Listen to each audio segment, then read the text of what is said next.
Good evening, Internet. I hope this finds everybody good.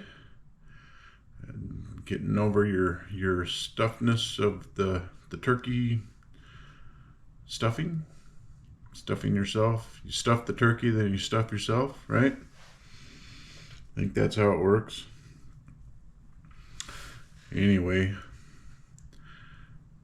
we were gonna get a Christmas tree today, but the field where we go was all flooded, so we're gonna wait until tomorrow, and maybe we'll share a little bit of decorating the tree, or even cutting it down. Maybe we'll video that. That'll be fun. It's a cute little farm. So anyway,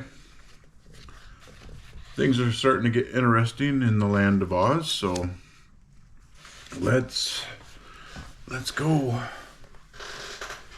find out more.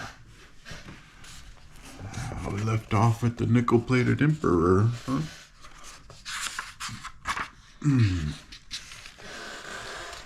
Shout out to a couple friends who donated this. It's like a halo light around the camera, and I think it's making a difference. I hope you can see better.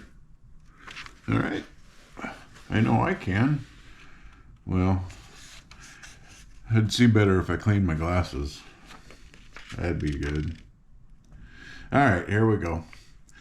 Tip awoke soon after dawn, but the Scarecrow had already risen and plucked with his clumsy fingers a double handful of ripe berries from some bushes nearby. These the boy ate greedily, finding them an ample breakfast, and afterward the little party resumed its journey. After an hour's ride, they reached the summit of a hill from whence they espied the city of the Winkies, and noted the tall domes of the Emperor's palace rising from the clusters of more modest dwellings. The Scarecrow became greatly animated at this sight and exclaimed, "How delighted I shall be to see my old friend the Tin Woodman again! I hope that he rules his people more successfully than I have ruled mine." "Is the Tin Woodman the Emperor of the Winkies?" asked the horse. "Yes, indeed. They invited him to rule over them soon after the Wicked Witch was destroyed.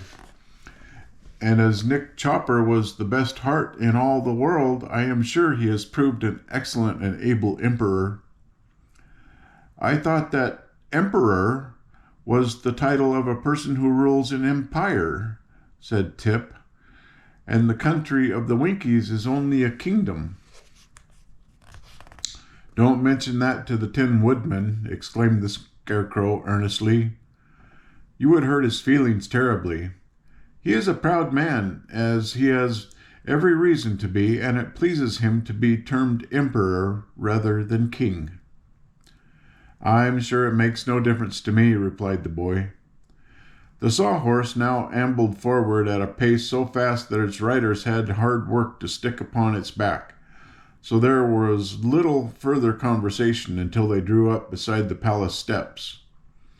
An aged Winky, dressed in a uniform of silver cloth, came forward to assist them to alight. Said the Scarecrow to this personage, "Show us at once to your master, the Emperor." The man looked from one to another of the party in an embarrassed way and finally answered, "I fear I must ask you to wait for a time. The Emperor is not receiving this morning." "How is that?" inquired the Scarecrow anxiously. "I hope nothing has happened to him." "Oh no, nothing serious," returned the man. "But this is His Majesty's day for being polished, and just now his august presence is thickly smeared with Putz pomade." "Oh, I see," cried the Scarecrow, greatly reassured.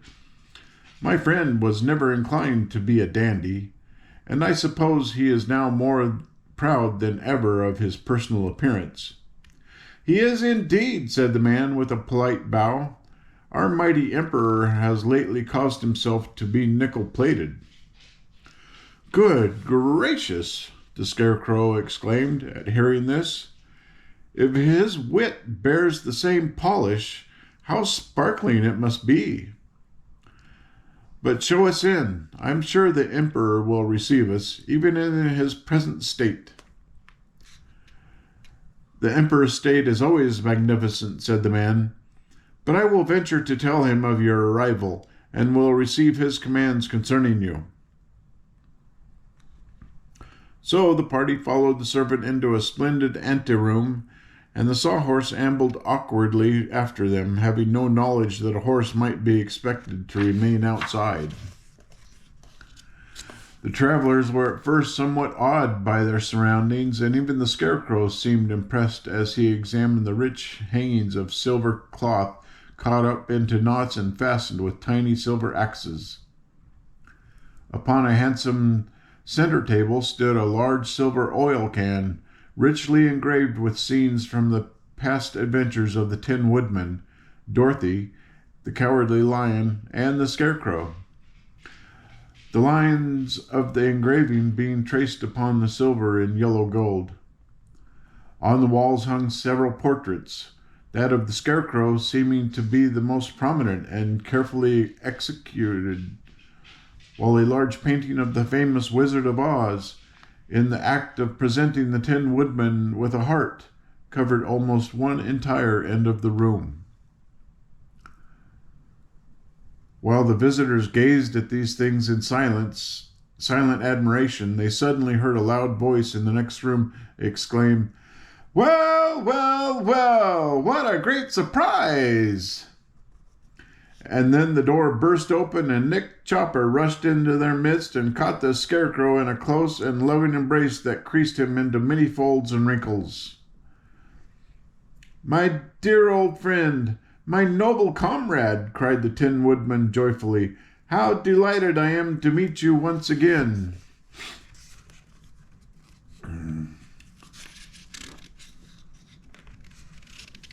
"The happy to see each other." And then he released the Scarecrow and held him at arm's length while he surveyed the beloved painted features. But alas! The face of the Scarecrow and many portions of his body bore great blotches of Putz pomade. For the Tin Woodman, in his eagerness to welcome his friend, had quite forgotten the condition of his toilet and had rubbed the thick coating of paste from his own body to that of his comrade. "Dear me," said the Scarecrow dolefully, "what a mess I'm in." "Never mind, my friend," returned the Tin Woodman. "I'll send you to my imperial laundry, and you'll come out as good as new."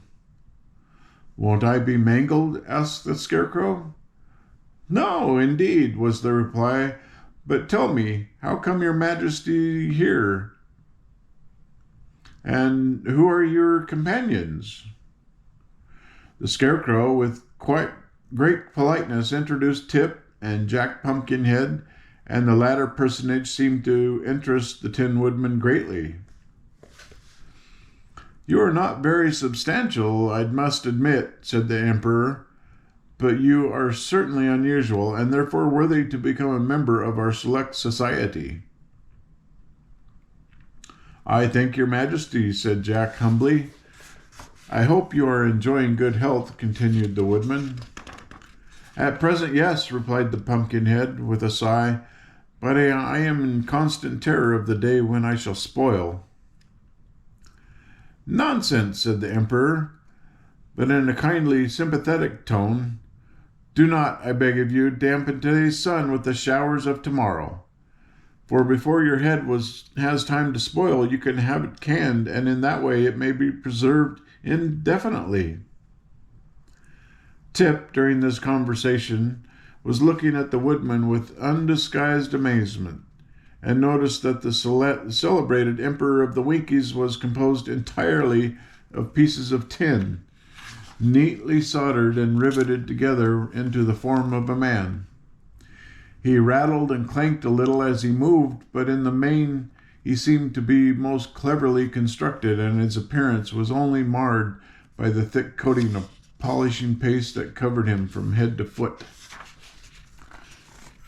And make sure you see the pictures. The boy's intense gaze caused the Tin Woodman to remember that he was not in the most presentable condition, so he begged his friends to excuse him while he retired to his private apartment and allowed his servants to polish him. This was accomplished in a short time, and when the Emperor returned, his nickel-plated body shone so magnificently that the Scarecrow heartily congratulated him on his improved appearance. "That nickel plate was, I confess, a happy thought," said Nick, "and it was the more necessary because I had become somewhat scratched during my adventurous experiences. You will observe this engraved star upon my left breast. It not only indicates where my excellent heart lies, but covers very neatly the patch made by the wonderful wizard when he replaced that valued organ in my breast with his own skillful hands." "Is your heart, then, a hand organ?" asked the Pumpkinhead curiously. "By no means," responded the Emperor with dignity. "It is, I am convinced, a strictly orthodox heart, although somewhat larger and warmer than most people possess." Then he turned to the Scarecrow and asked, "Are your subjects happy and contented, my dear friend?" "I cannot say," was the reply, "for the girls of Oz have risen in revolt and driven me out of the Emerald City." "Great goodness!" cried the Tin Woodman. "What a calamity! They surely do not complain of your wise and gracious rule?" "No, but they say it is a poor rule that don't work both ways," answered the Scarecrow. "And these females are also of the opinion that men have ruled the land long enough. So they have captured my city, robbed the treasury of all its jewels, and are running things to suit themselves." "Dear me, what an extraordinary idea!" cried the Emperor, who was both shocked and surprised. "And I heard some of them say," said Tip, "that they intend to march here and capture the castle and city of the Tin Woodman." "Ah, we must not give them time to do that," said the Emperor quickly. "We will go at once and recapture the Emerald City and place the Scarecrow again upon his throne." Oh, there's some Winkies renovating His Majesty the Scarecrow.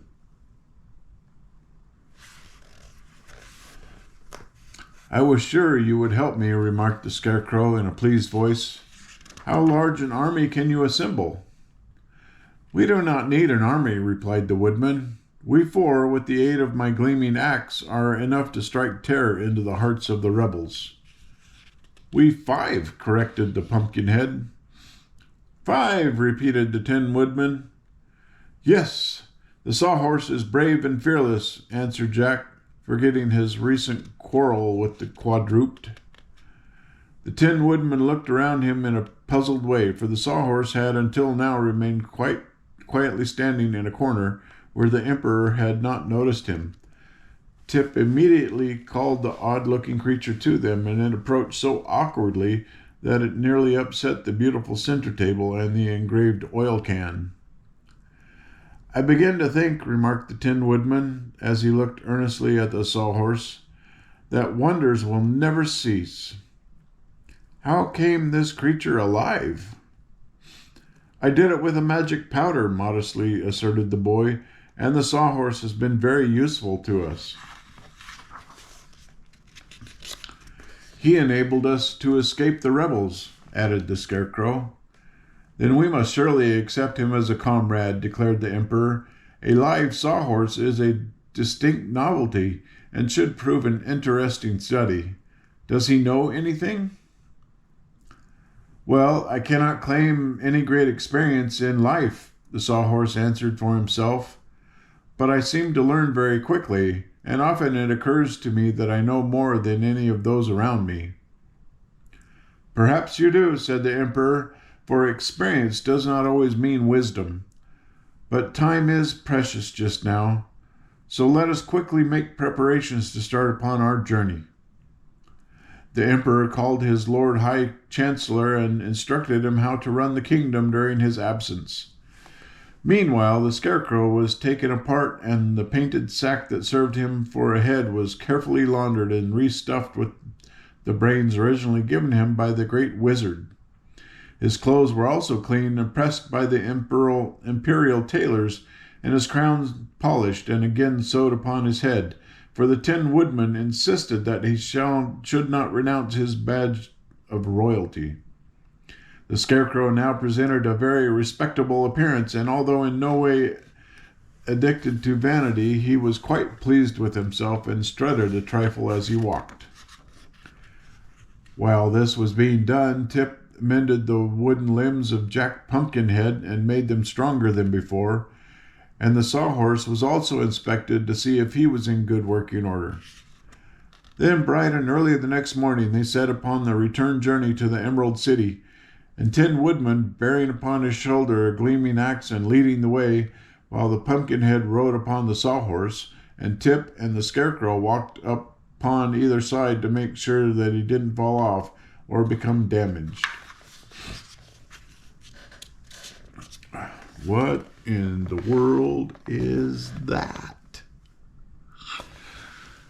Mr. H.M. Woggle-bug, T.E.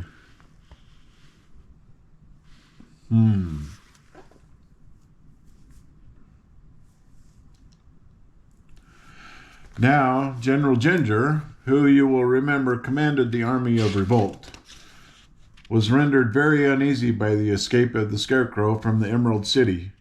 She feared, and with good reason, that if His Majesty and the Tin Woodman joined forces, it would mean danger to her and her entire army, for the people of Oz would not yet forgotten the deeds of these famous heroes who had passed successfully through so many startling adventures.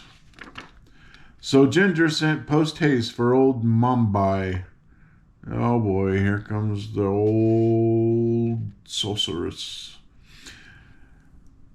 So Ginger sent post-haste for old Mombi, the witch, and promised her large rewards if she would come to the assistance of the rebel army.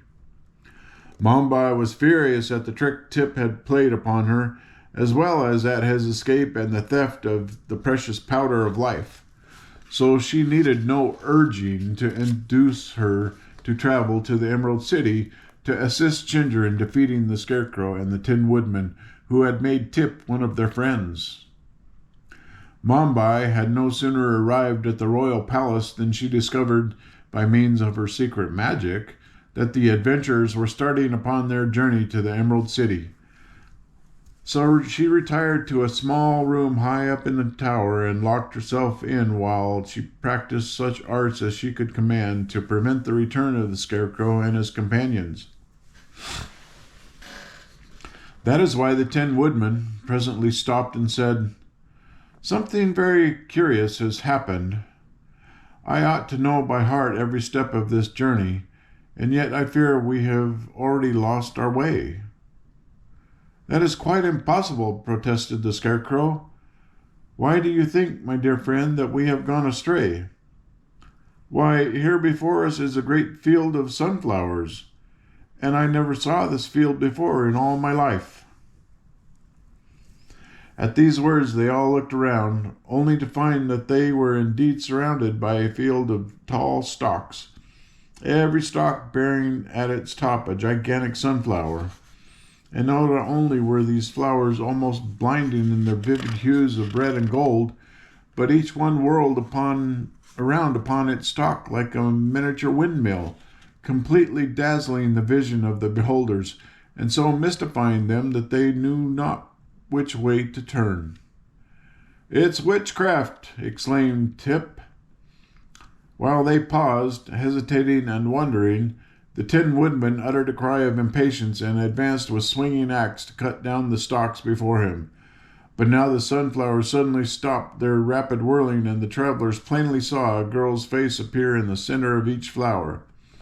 These lovely faces looked upon the astonished band with mocking smiles, and then burst into a chorus of merry laughter at this dismay their appearance caused. "Stop! Stop!" cried Tip, seizing the woodsman's arm. "They're alive! They're girls!" At that moment the flowers began whirling again, and the faces faded away and were lost in the rapid revolutions. The Tin Woodman dropped his axe and sat down upon the ground. "It would be heartless to chop down those pretty creatures," said he despondently, "and yet I do not know how else we can proceed upon our way." "They look to me strangely like the faces of the army of revolt," mused the Scarecrow, "but I cannot conceive how the girls could have followed us here so quickly." "I believe it's magic," said Tip positively, "and that someone is playing a trick upon us. I've known old Mombi do things like that before. Probably it's nothing more than an illusion, and there are no sunflowers here at all." "Then let us shut our eyes and walk forward," suggested the Woodman. "Excuse me," replied the Scarecrow, "my eyes are not painted to shut. Because you happen to have tin eyelids, you must not imagine we are all built in the same way." "And the eyes of the sawhorse were not eyes." "Not, Knot, eyes," said Jack, leaning forward to examine them. "Nevertheless, you must ride quickly forward," commanded Tip, "and we will follow after you and try to escape. My eyes are already so dazzled that I can scarcely see." So the Pumpkinhead rode boldly forward, and Tip grasped the stub tail of the sawhorse and followed with closed eyes. The Scarecrow and the Tin Woodman brought up the rear, and before they had gone many yards, a joyful shout from Jack announced that the way was clear before them. Then all paused to look backward, but not a trace of the field of sunflowers remained. More cheerfully now they proceeded upon their journey. But old Mombi had so changed the appearance of the landscape that they would surely have been lost had not the Scarecrow wisely concluded to take their direction from the sun. For no witchcraft could change the course of the sun, and it was therefore a safe guide. However, other difficulties lay before them. The sawhorse stepped into a rabbit hole and fell to the ground, and the Pumpkinhead was pitched high into the air, and his history would probably have been ended at that exact moment had not the Tin Woodman skillfully caught the pumpkin as it descended and saved it from injury. Tip soon had it fitted to the neck again and replaced Jack upon his feet, but the sawhorse did not escape so easily, for when his leg was pulled from the rabbit hole it was found to be broken short off, and must be replaced or repaired before he could go on a step farther. "This is quite serious," said the Tin Woodman. "If there were trees nearby, I might soon manufacture another leg for this animal, but I cannot see even a shrub for miles around." The Tin Woodman skillfully caught the pumpkin. "Oh, good job." "And there are neither fences nor houses in this part of the land of Oz," added the Scarecrow disconsolately. "Then what shall we do?" inquired the boy. "I suppose I must start my brains working," replied His Majesty the Scarecrow, "for experience has taught me that I can do anything if I but take time to think it out." "Let us all think," said Tip, "and perhaps we shall find a way to repair the sawhorse." So they sat in a row upon the grass and began to think, while the sawhorse occupied itself by gazing curiously upon its broken limb. "Does it hurt?" asked the Tin Woodman, in a soft, sympathetic voice. "Not in the least," returned the sawhorse, "but my pride is injured to find that my anatomy is so brittle." For a time the little group remained in silent thought. Presently the Tin Woodman raised his head and looked over the fields. "What sort of creature is that which approaches us?" he asked wonderingly. The others followed his gaze and discovered coming toward them the most extraordinary object they had ever beheld. It advanced quickly and noiselessly over the soft grass, and in a few minutes stood before the adventurers and regarded them with an astonishment equal to their own. The Scarecrow was calm under all circumstances. "Good morning," he said politely. The stranger removed his hat with a flourish, bowed very low, and then responded, "Good morning, one and all. I hope you are, as an aggregation, enjoying excellent health. Permit me to present my card." With this courteous speech, he extended a card toward the Scarecrow, who accepted it, turned it over and over, and then handed it with a shake of his head to Tip. The boy read aloud, "Mr. H.M. Woggle-bug, T.E." "Dear me," ejaculated the Pumpkinhead, staring somewhat intently. "How very peculiar," said the Tin Woodman. Tip's eyes were round and wondering, and the Sawhorse uttered a sigh and turned away its head. "Are you really a Woggle-bug?" inquired the Scarecrow. "Most certainly, my dear sir," answered the stranger briskly. "Is not my name upon the card?" "It is," said the Scarecrow. "But may I ask what H.M. stands for?" "H.M. means highly magnified," returned the Woggle-bug proudly. "Oh, I see." The Scarecrow viewed the stranger critically. "Are you, in truth, highly magnified?" "Sir," said the Woggle-bug, "I take you for a gentleman of judgment and discernment. Does it not occur to you that I am several thousand times greater than any Woggle-bug you ever saw before? Therefore, it is plainly evident that I am highly magnified, and there is no good reason why you should doubt the fact." "Pardon me," returned the Scarecrow. "My brains are slightly mixed since I was last laundered. Would it be improper for me to ask, also, what the T.E. at the end of your name stands for?" "Those letters express my degree," answered the Woggle-bug with a condescending smile. "To be more explicit, the initials that I am thoroughly educated." "Oh," said the Scarecrow, much relieved. Tip had not yet taken his eyes off this wonderful personage. What he saw was a great, round, bug-like body supported upon two slender legs which ended in delicate feet, the toes curling upward. The body of the Woggle-bug was rather flat, and judging from what could be seen of it, was a glistening dark brown color upon the back, while the front was striped with alternate bands of light brown and white, blending together at the edges. Its arms were fully as slender as its legs, and upon a rather long neck was perched its head, not unlike the head of a man, except that its nose ended in a curling antenna, or feeler, and its ears from the upper points bore antennae that decorated the sides of its head like two miniature curling pigtails. It must be admitted that the round black eyes were rather bulging in appearance, but the expression upon the Woggle-bug's face was by no means unpleasant.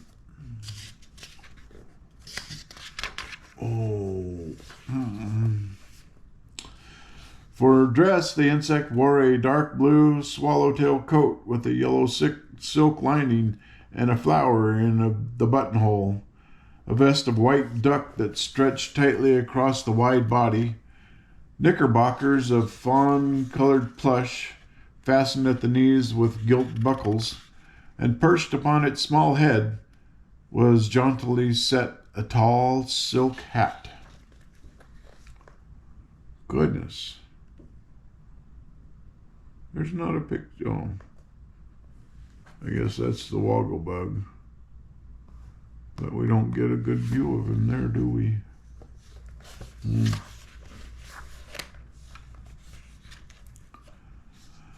Oh, standing upright before our amazed friends, the Woggle-bug appeared to be fully as tall as the Tin Woodman, and surely no bug in all the land of Oz had ever been attained so enormous a size. "I confess," said the Scarecrow, "that your abrupt appearance has caused me surprise, and no doubt has startled my companions. I hope, however, that this circumstance will not distress you. We shall probably get used to you in time." "Do not apologize, I beg of you," returned the Woggle-bug earnestly. "It affords me great pleasure to surprise people, for surely I cannot be classed with ordinary insects, and am entitled to both curiosity and admiration from those I meet." "You are, indeed," agreed His Majesty. "If you will permit me to seat myself in your august company," continued the stranger, "I will gladly relate my history so that you will be better able to comprehend my unusual, may I say remarkable, appearance." "You may say what you please," answered the Tin Woodman briefly. So the Woggle-bug sat down upon the grass, facing the little group of wanderers, and told them the following story. There's a good picture of the Woggle-bug.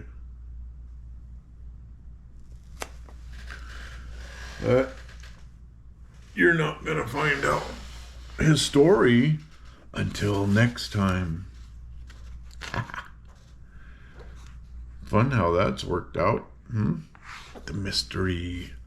How did the Woggle-bug get to be highly magnified and totally educated? Something educated. Anyway, next time. Sweet dreams. Be good.